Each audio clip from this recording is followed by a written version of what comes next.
This is the video that will finally help you fix the problem where the Fabric installer crashes while installing Minecraft mods. If the installer closes unexpectedly or fails to load, stay with me because this will make everything very simple. Are you also facing this problem where Fabric installer keeps crashing and you cannot install mods on Minecraft? This usually happens when Java is outdated, system files are missing, or the installer conflicts with existing Minecraft versions. Many people get frustrated because they cannot enjoy mods, customize their game, or play modded Minecraft properly. You may see many solutions online, but most of them are complicated. They tell you to reinstall Minecraft, edit Java paths, or run long command line scripts that are hard to follow. When I faced this problem, those methods wasted my time.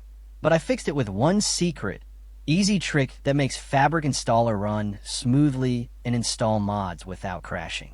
If you want me to make a full step-by-step tutorial showing this easy trick, just comment down below. I will guide you clearly so anyone can follow it without confusion or risk.